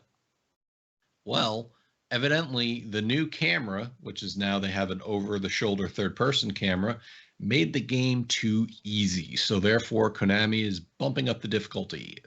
Ryan Disdale. Sorry. You all right? No, your notes on this one kind of aggravated me a little bit, but it's fine. Finish and then I'll go into my. Okay, so for those of you who can't see my notes, basically they add that by adding in the third-person view to the popular remake, reportedly made the game too easy because it was allowing people to run and shoot at the same time, and while in the new mode, so there's two different cameras you can play. Two different methods of playing with different camera views. They have the Legacy, which is the static camera top-down view, kind of like you traditionally get from Metal Gear Solid games. Or they have the new mode, which is the over-the-shoulder mode. And what's happening was, in the old game, you could still move and shoot, but targeting and hitting moving characters or NPCs was designated as very difficult. With the over-the-shoulder camera, it's making it a lot easier. So, Tricky, please let me know what part of my notes are aggravating you, because obviously they're aggravating Will as well. Me and Will stand side by side in this fight. No, it's because everybody always complained in the Metal Gear games how you couldn't move and shoot. And I always thought that added to the mystique of the game, because the whole game is built on stealth. Metal Gear's never been an action game; it's always been a stealth game. Why am I getting ready to look for you? Because there's a very specific section in Metal Gear Solid and Metal Gear Solid 4 where you're on the back of a Humvee using a gun to fire away at everything going on. No, what's Metal Gear Solid 4? You were on a bike or something like. Anyway, there are plenty you were of. On a bike. No, I never played 3, but I know in Metal Gear Solid 4, there's a section you're going through town where Raging Raven is attacking you, and you're firing away at everything going on. You're right. So yes, predominantly stealth, but there's a lot of action that happens in these games. What I mean, okay, outside of the sessions you're talking about, I mean, the game, you have to move from area to area stealthily. And I thought if you're caught, the fact that you have to stand there and either battle with CQC or you had to, use a weapon to get your way out of it, I thought they added to the mystique of the game. A lot of people argue and say, well, like in this case, it's saying they're ramping up the difficulty because the third-person view makes it easier. The third-person view doesn't make the game easier. You still have to be stealthy. It may be easier to shoot the enemy, but you still are built on stealth. So when I say your notes aggravated, it wasn't because you were making a statement with the notes. It's just the fact that people are saying they had to make the game harder because the third person view makes the game easier. That's what aggravates me. Not that you're like giving your opinion, and that's what pissed me off. Okay. The game, I love 3. Arguably, a lot of people say it's their favorite Metal Gear game. It's not mine. Mine was always 5. Whoa, 5? Really? I'm surprised by that. 5 is my favorite one. I never played. Well, no, I played Peace Walker, but I never finished it. But I've always wanted to go back and do that. I just keep forgetting about it. But 5 is my favorite one. A lot of people like 3. I get aggravated when people go, "Oh, this feature makes the game easier." Shut the fuck up. If it's easier, then it's easier. Just put on a harder difficulty, because playing any of those games on Big Boss mode is fucking insane. And anybody who does that, you have my utmost respect, because those games are incredibly hard. Sorry, Jeremy, you were a little outraged that I said 5 was my favorite. I'm shocked. I'm shocked by 5. For me, it's always been the original Metal Gear Solid on the PlayStation. That was always my favorite one. But 3 was, I know everybody swears that 3 is their favorite. That's probably my least favorite, oddly enough. Yeah. I'm shocked that Tricky said 5, because that's the one where Hideo Kojima got kicked out the door. Yeah, right. Well, what? Okay, so the game technically was unfinished, and because he only finished the first 2 acts before they shoved the game out the door, which I thought was a fucking crime. But I'm not going down that path again. The 3rd act was included in the game, but it was a cutscene and explained a lot of things. 5, graphically and mechanically, I think is the best game. And without spoiling it, the ending of 5, the end of the 2nd act, reveals something that I think is so paramount to the entire series. So, Matt, Can I take a guess? Go ahead. Norman Reedus is Snake's son. No. I mean, hey, look at the 2. Would you not believe it? Would you not believe it? Look at the 2. Alex, you're never going to play the game, and Matt, you don't care, right? Nope. Yeah, Okay. I've never. I tried. I'm sorry, I tried, and I just can't get behind that brand of stealth. Okay, so Jeremy, you finished 5, correct? I did not finish 5 because it upset me. Okay, do you mind if I spoil the game? No, by all means, go ahead. Yeah. Okay, so at the end of 5, you find out that you were not playing as Big Boss the entire time. You were playing as Big Boss's duplicate, because at the beginning of 5, you'll remember this, Jeremy, if you started the game. Yep. Snake gets blown up. Correct. And then the very next thing is you wake up in a hospital and a doctor is taking care of you. And you wake up thinking you are Big Boss, because they've programmed you to believe you are Big Boss. You go through the entire game thinking you're Big Boss, and there's only 2 people, or excuse me, there's only 1 person that knows you're not really Big Boss. And that's Master Miller. Because the way it ties back is, if you guys ever played the NES games, in the first game, you kill Big Boss. Like, he's dead. But then in the 2nd game, Big Boss is back. And they never really explained it. So tying all the games together, what it turns out is the character, the Big Boss that you play in as 5, is actually the Big Boss from the original NES game.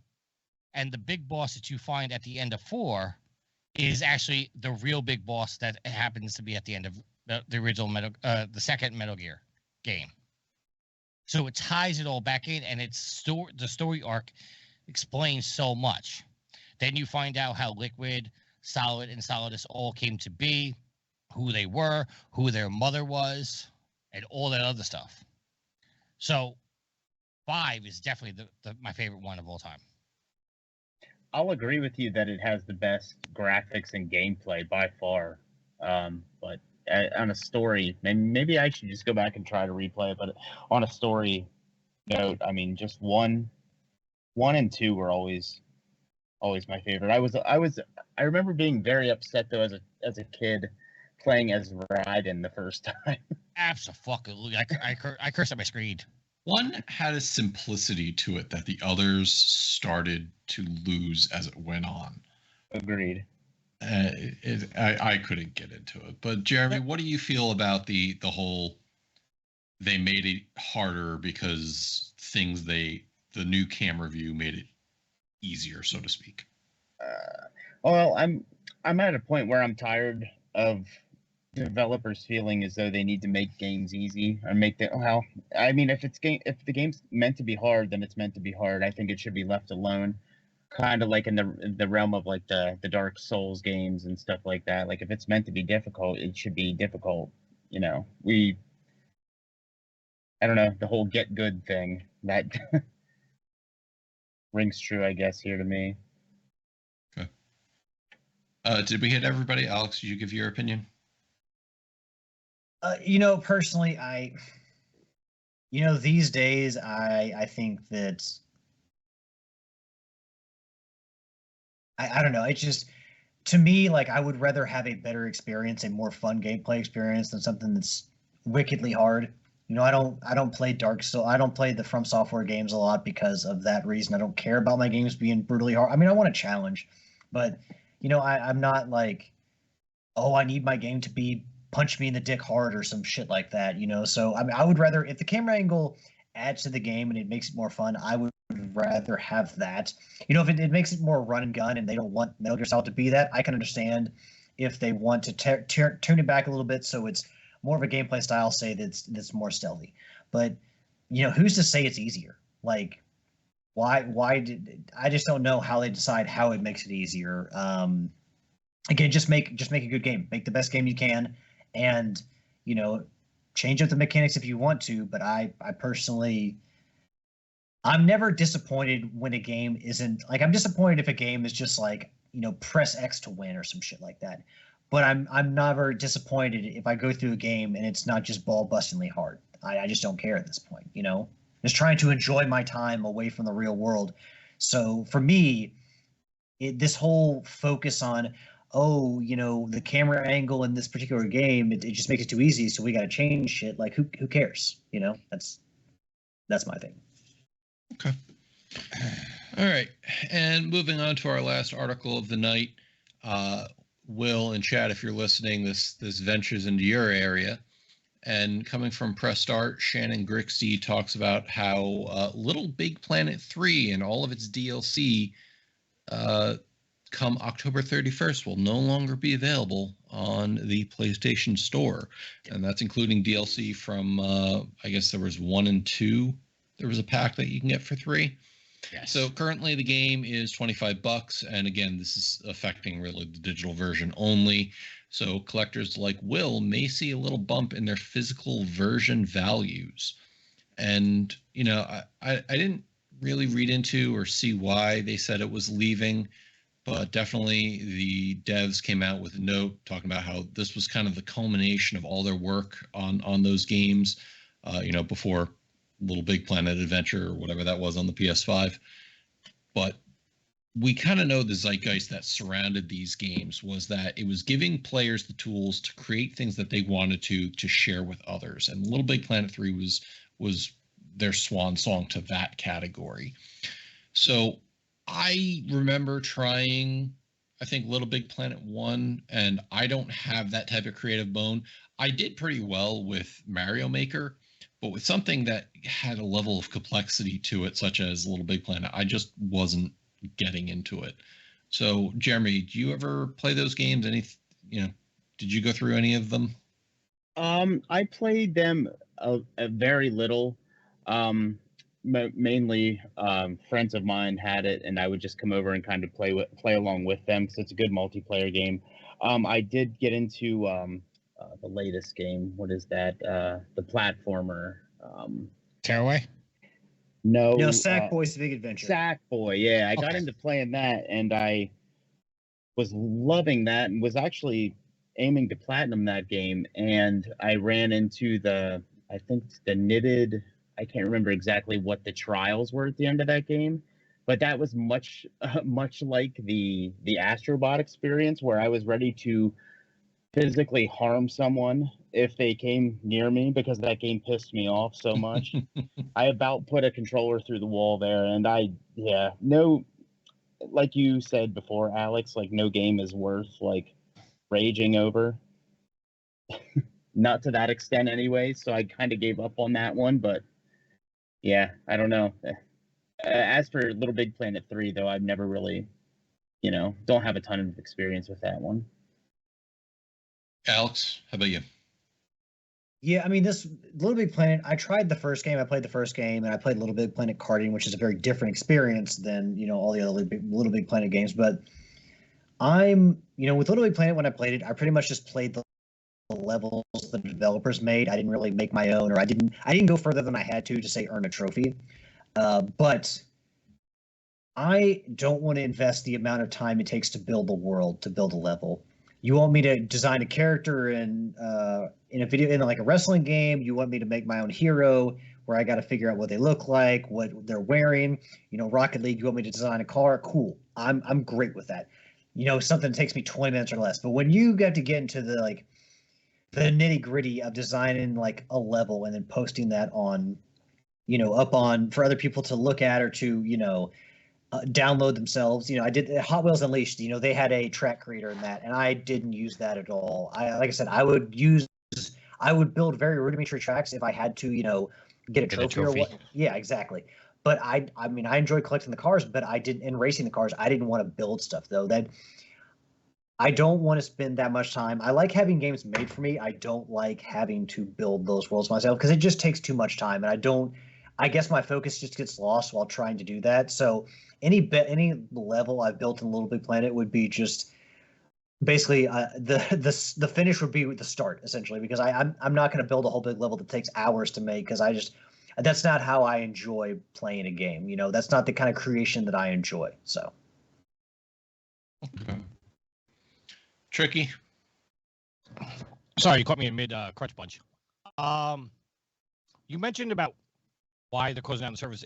It was because the servers have actually been offline for quite a while, because they were hacked and people were making racist and homophobic levels within the game. So they actually shut down the servers a while ago. This is just them sunsetting the game entirely because they can't get it back. So I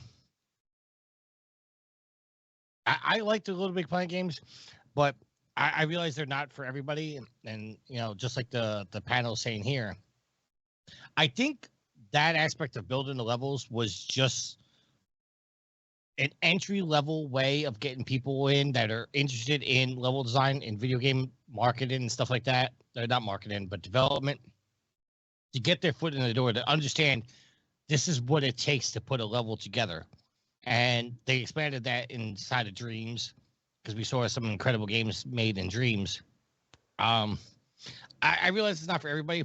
I do like the Sackboy games, the Sackboy Adventure games, when they took out the level creating, because I thought it was just better. Sackboy did have the potential to become the new Sony mascot, but unfortunately, I think it's Astrobot now. So I do like the games, but it's sad that this is going away. Also, I want to touch back on the Metal Gear story for 1 second. Jeremy will get this. Jeremy, remember when everybody was upset that Kiefer Sutherland took over the voice of Snake? Yes.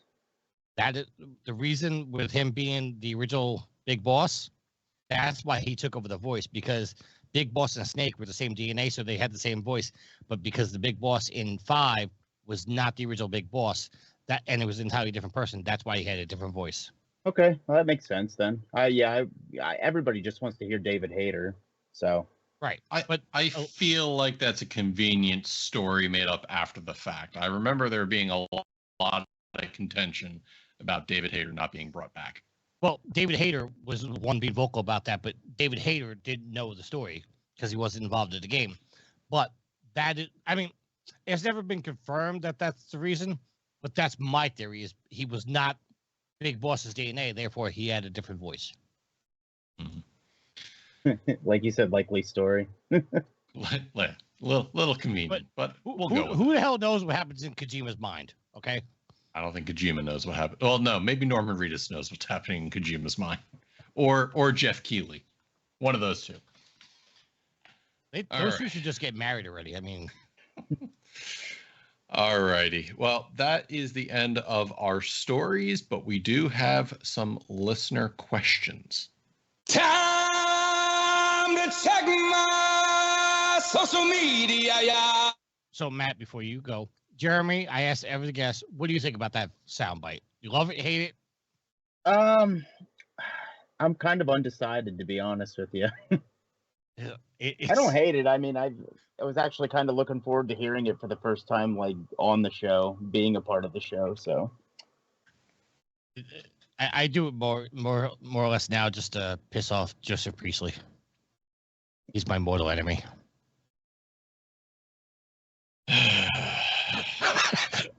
Everybody's got to have a good foil. So, first question coming from our boy Willie Schulte.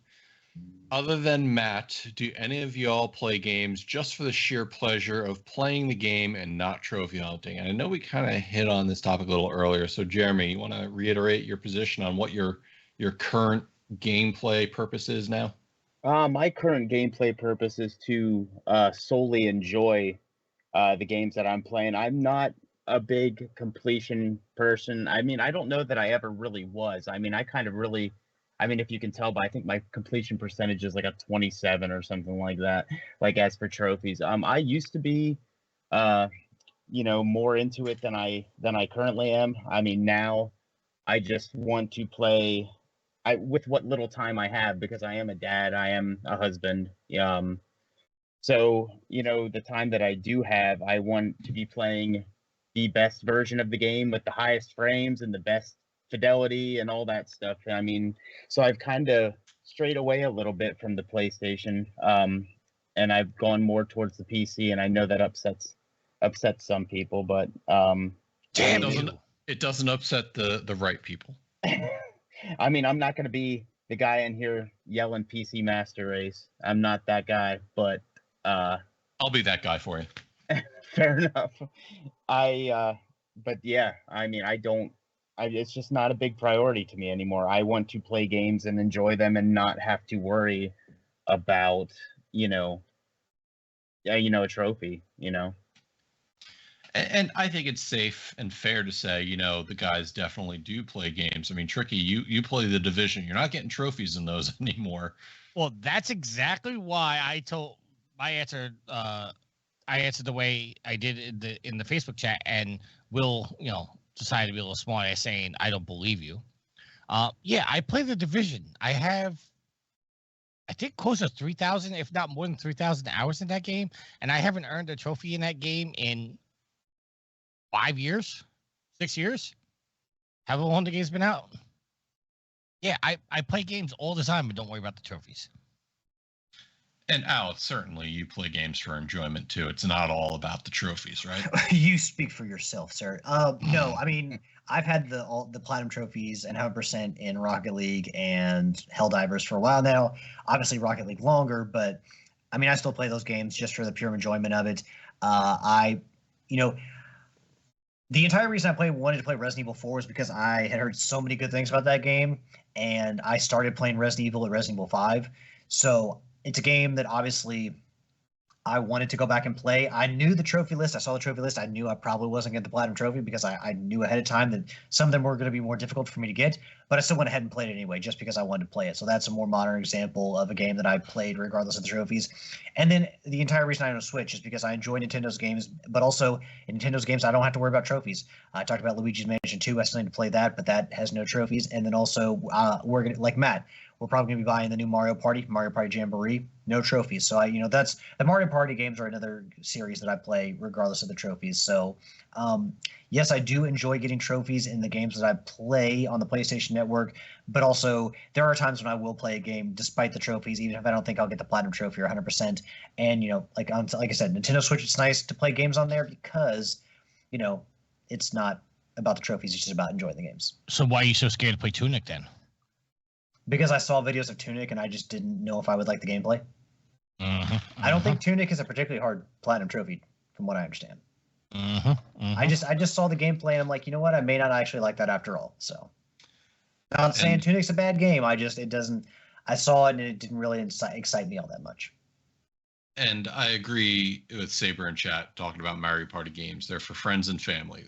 They're enjoyable, but there's really no fun to be had playing them by yourself or with strangers, except when some of them do have collectible stuff that you want to get by playing the game.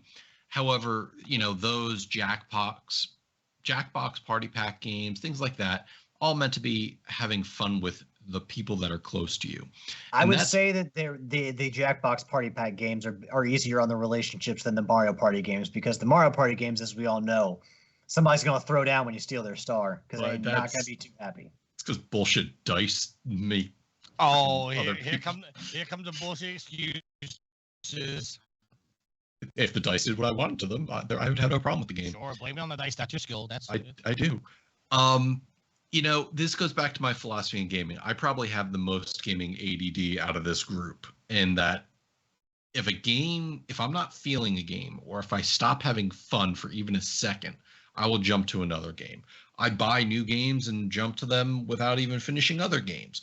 But I'll generally go back at some point if I feel it's worth it. I've got Black Myth Wukong sitting in my backlog right now, and I had fun, but there's times that I'm not willing to play such a challenging game. Other times, I want something more complex. I'll jump back into MechWarrior 5. I got MechWarrior 5 Clans coming out this Wednesday or Thursday. I'm going to buy that right off the bat because I love me a MechWarrior game. And like I said, if a game just stops being fun, then there's no reason for me to continue playing. I'm not sitting there measuring the dollars and cents going, oh, I spent a lot on this game, I should finish it. No, if it's not enjoyable for me anymore, I'm just going to stop. And again, it's fun to get trophies when they naturally occur through gameplay. And I don't mean by walking into a room and it going, hey, you walked into the cargo hold, here's a trophy for you. I want it to happen with things you do in the game that might naturally occur over time, or that you could possibly stumble upon. That's what I think a good trophy is. And unfortunately, with the requirement that all games have trophies and achievements, it just makes for some piss poor trophies and achievements that are out there, and I'm just not buying into that. And then final question of the night. And I'm sorry, Saber does say something more in chat. Let's not forget the Quizette games for PS3, which were unbelievably fun and brought back up in the Astrobot. I never played those games. Does he mean the Buzz Quiz Trophy? Or Buzz Quiz TV, I think. The one with the buzzers. You'll have to tell us, Saber. They had a peripheral buzzer, and it had the guy with the blonde hair and the glasses and the He says yes. Yeah, those games were fun. Okay. And final question of the night comes from George Smith. What are your best out-of-the-gate DLC ideas for games? For example, Power Wash Simulator recently got the Shrek DLC, cleaning up various Shrek locales like the swamp or the dragon's lair. Jeremy, I'll give you a little bit of time to go into this. Tricky, you'll start first. I need to know, maybe I'm not understanding. What does he mean by best out-of-the-gate DLC? Because the Shrek came after the game. So out of the gate, I think he means like at launch. No, I don't think he means at launch. I just think he DLC. Means, I just think he means like DLC is released. What's the best kind of DLC that is out there? I think the God of War Ragnarok Valhalla DLC was pretty good. I'm a little biased, but I think the Division content was pretty good. Trying to think of other games that I played that had good DLC. The Spider-Man, the original Spider-Man games from Insomniac. I thought they were good. Trying to think of anything else that was good out the gate. I can't really think of anything right out the gate that was good that I liked. I mean, obviously games with their DLC, it's pretty good. Assassin's Creed, various games had good DLC out the gate. Some of them flopped, obviously. But yeah, I'll leave those as my answers. I think by far the Valhalla DLC for God of War was the best one so far. Okay. Sorry, I ended up losing my headsets for a little bit, but you're good, Tricky. You're done? Yeah, I'm good. Okay, Alex, how about you? Well, Tricky goes with the gods of Norse mythology, and I'm going to go with the gods of Egypt because the best DLC I've ever played is the Curse of the Pharaohs DLC for Assassin's Creed Origins. Phenomenal DLC, spectacular. I loved every minute of it. Getting to go through the Valley of the Kings and then going into different tombs and then transporting yourself into the idealized afterlife of that specific ruler and like what they oversaw, like the visions that played out and how they displayed everything and how they presented everything was phenomenal. So Ubisoft did a great job with that DLC. Actually, my favorite part of Origins or any Assassin's Creed game. I thought it was spectacular. I also want to call out, of course, I do appreciate like when they bring new characters to like Shredder's Revenge, like Mondo Gecko and Mona Lisa, Casey Jones, all that. And when they do the crossovers in Rocket League, obviously Nightmare Before Christmas is a huge one for me.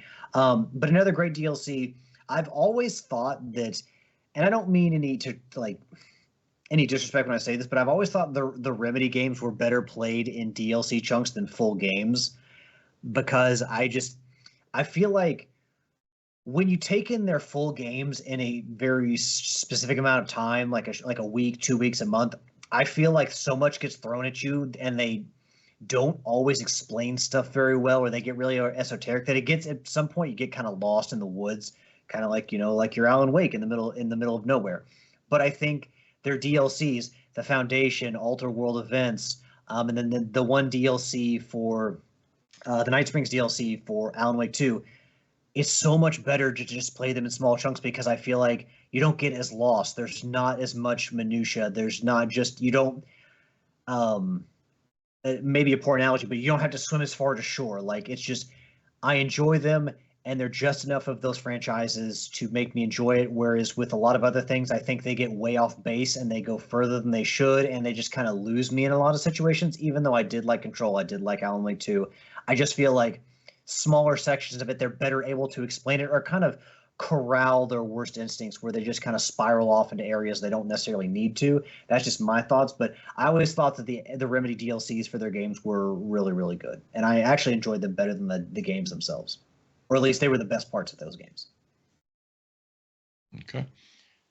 Jeremy, you got any ideas? You want me to go first? Yeah, some of my favorites I would say over the last few years, I would definitely include the DLC for The Witcher 3, The Blood and Wine and the Hearts of Stone. I thought they were really good. While I haven't got to try it yet at all because I'm not very good at the game, I've been trying to get into Elden Ring and try to play. I bought the Shadow of the Erd Tree. I haven't gotten to it yet or haven't played anything, but I'm excited to finally get there eventually. And there's another one. Oh, and I always enjoyed the Left Behind DLC for The Last of Us, just to add that little bit of story there, to kind of fill that time gap in the game. I always thought that was well done. Okay. I'm ashamed I didn't even think of that. That's the good DLC. So yeah, and when I think of DLC, I'm looking for something that adds more to either gameplay or the story. So, gameplay, I think of something like Ragnarok, where it gives you a reason to come back to a single player game. And especially when that DLC is free, it's just even better. But then I also like the DLC that comes to a game that gives you more reason to play the game. And I go back to my flagship series of Monster Hunter. Both Monster Hunter World and Monster Hunter Rise both introduced new or returning monsters as part of DLCs that were rolled out over time. So as you were playing the game, as time went on, even if you defeated all the monsters, you got all of your armor sets and all the weapons you wanted, new monsters were coming up, giving you reasons to come back to the game. So to me, that was just a genius move by Capcom to keep players engaged in those series. Not that they really needed a reason. Most Monster Hunter players put hundreds of thousands of hours into hundreds to thousands of hours, I should say, into their games. So it's free DLC, more reasons to play, theme DLC, like was being said. So it's always good when DLC makes a game come back. I remember the Blood and Wine expansions for Witcher 3. Now, I never completed Witcher 3, so I didn't feel compelled to buy the DLCs. But from what everybody said, for the price you paid and what you got, it was well worth it. Same with Shadow of the Erd Tree. I think you'll find it pretty good. I gotta go back and keep plugging away on myself, but it's expansive for the price you pay and what you got. It's basically Elden Ring 2 is what people said about it. So that is the end of the listener questions, and with that, there's really not much else that we got to do. So I do have an update though. I did put the Ghostbusters Spirits Unleashed thing inside of our Facebook group for us, and Yield is now confirming you can play it offline and you can play with bots. You don't need other people, and you don't need online to play it. Excellent. Alrighty, so with that said, we move on to closing out the show. Jeremy, would you like to start off with your shout-outs, please? Yeah, well, first of all, I'd like to shout out all of you guys for having me on. I truly appreciate it. Like I said, I've been a listener for a very, very long time. I never thought I'd be included. So again, I appreciate that. Shout out to my wife, shout out to my 3 kids. I just got back from vacation. I'm looking forward to get back to work, though. I mean, that sounds crazy, but yeah, my children have drained me. So, but yeah, shout out to them. Okay. Alex? Give a shout out to the listeners, the fuel to the fire that is Trophy Horse. Tremendous people like Jeremy. We appreciate you all so very much because really it's the fuel that keeps us going. A shout out to Jeremy himself for coming on. You say that you were happy to be on the show, but you also gave up part of your evening on your way back to work from vacation to join us. So we definitely appreciate you coming on, sir. And I'm sure it will not be the first and last time that you are on. I'm sure we'll have you on again. Want to give a shout out also to Tricky and to Matt for joining us tonight, and to Yield, who is watching his Bengals and also answering our question about Ghostbusters at the same time, multitasking for us. Last but not least, give a shout out to my awesome and loving girlfriend, Ashley. I love you, hun. And yeah, I'm going to shoot it off to somebody else. Tricky? Well, just give an update on the Bengals because they're playing the Giants. Bengals are currently up 7-0 in the second quarter. And the goddess is a Mets fan, and she's watching the Mets game, and they're losing 3-0 in the top of the third. So, Jeremy, are you a hockey fan? I am a hockey fan. I am a Boston Bruins fan. Did you see that bullshit that happened in last night's Rangers game? I did not. All right, we don't need to go into this. This is a video game podcast, and I'm doing my sports wrap up. No, you're not. Wait. No, you need to wrap up. No, see, here's the thing where I need to start getting into this because, last week it was wrestling. Now it's hockey. I'm putting an end to this. All right, you guys, shout-outs. We can talk to Jeremy post-show, but you're not bringing this up and extending the show anymore. I was happy. The last thing you want to do is get me started on wrestling, too, so. Oh, shit. Tricky, your shout-outs. Shout out to the bullshit Utah Hockey Club that cheated their way to a win last night. It was bullshit. If you go back and watch the highlights. Shout out to the Yankees. Shout out to the Mets. Shout out to the Goddess. Shout out to Sweet Mama D. Shout out to everybody. Shout out to Jeremy, who I finally got on the show. It's been about a month I've been trying to get you on the show. He went and braved the hurricanes on vacation to make it back to the show, so I greatly appreciate that. And shout out to everybody that listens. Shout out to everybody in the chat. Saber, Dex was in the chat. Will was in the chat.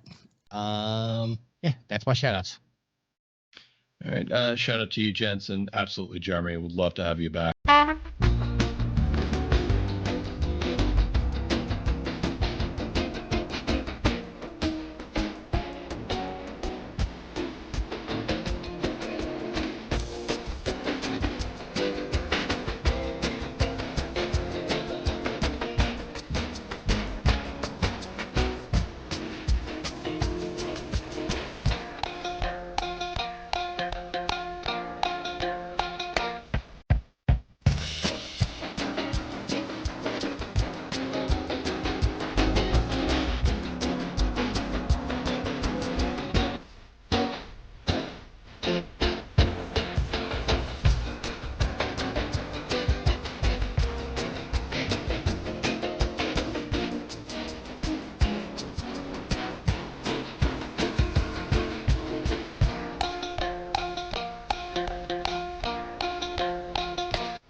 give that a look. And a very, very, very special shout out to my wife, V. And again, Jeremy, for you guys recently celebrating your anniversary. For my wife and I celebrating our 12th wedding anniversary today, she let me, gave me the blessing, more so to speak, to come record with you gents tonight. So I really appreciate that. And thank you for everything you do. And with that said, Ricky, Happy trophy hunting. Later.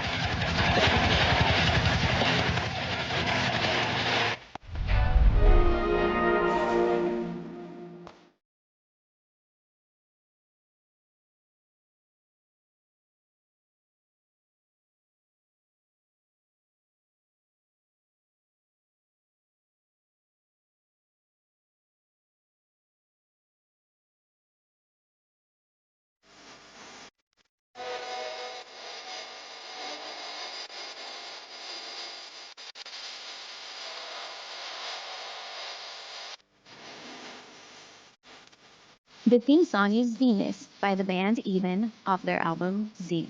Permission granted by the band and 12 Stone Records. You can find them on Facebook by going to www.facebook.com/evenphilippines.